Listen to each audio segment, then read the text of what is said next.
and my distinguished colleagues, thank you for this privilege to meet those who manage our central bank. I want to differ very radically from what seems to be the general view.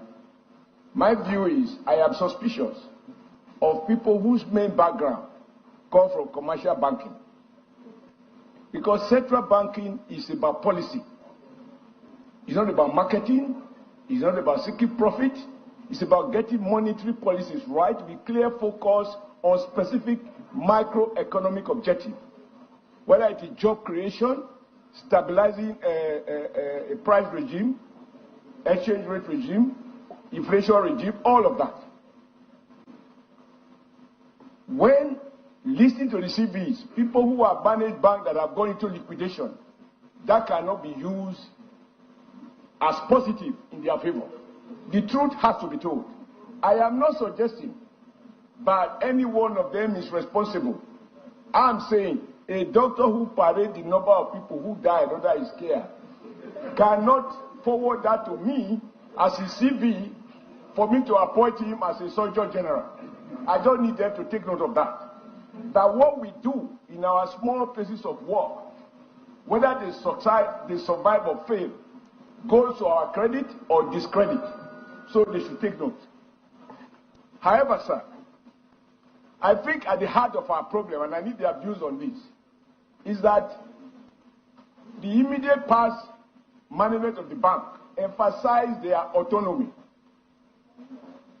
But in the real world of macroeconomic management, every agency's activity rub off on another agency. There can be no autonomy from monetary authority such that they do not interface with the fiscal authority. And even these two, in my view, if they do not relate with the Ministry of Trade and Commerce, because the challenge we deal with now is that, at least to everybody here, everybody seems to have submitted completely to the so-called market forces and rely on the invisible hands of Adam Smith to regulate and determine the value of the naira. It is now clear, after Babangida started this devaluation, that the naira, the market forces can never stabilize the naira. The state must intervene. Interest rate cannot be at 20%, 25%, and you are expecting the manufacturing sector to grow that require long-term investment, or investment that require long-term gestation period, borrowing at 20%. Even if you are a drug dealer, you will find that those dealing with drug in some other parts of Latin America will be more competitive. So I think that there is need for a complete thinking outside the box. When the West celebrates our free market, no control, and so on, I'm always suspicious. When they come for us that we are doing the right thing, the state is withdrawing, less regulations, at a time when we can see that even at the time of world trade, nation states are negotiating with other nation states to have specific trade relationships.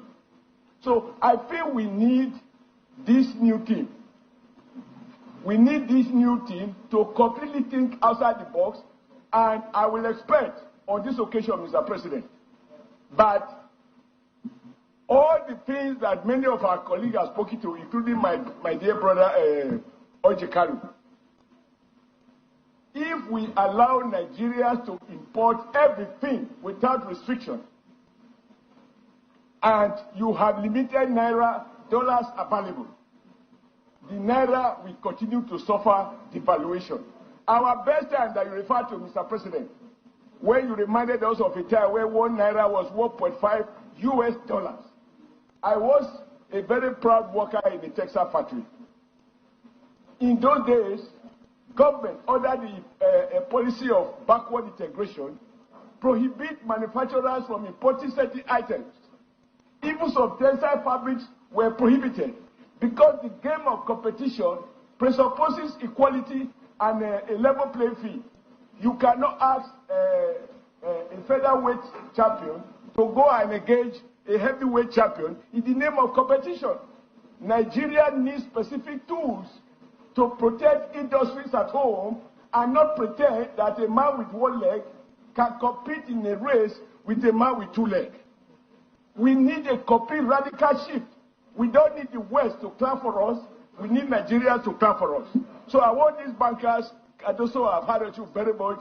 When I was in trade union, we trouble each other somehow when you were in Lagos.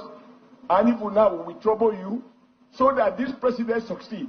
We need to keep interrogating our assumptions and ensure that we are not copying Washington, all this international finance capital. It is their interest. There is no such thing as common interest. So, Mr. President, I thank you for allowing me to talk this much, because if this president is going to deliver on the renewed hope, it must devise new tools away from invisible market to visible hands that can be held responsible and accountable for our collective future. Thank you, sir.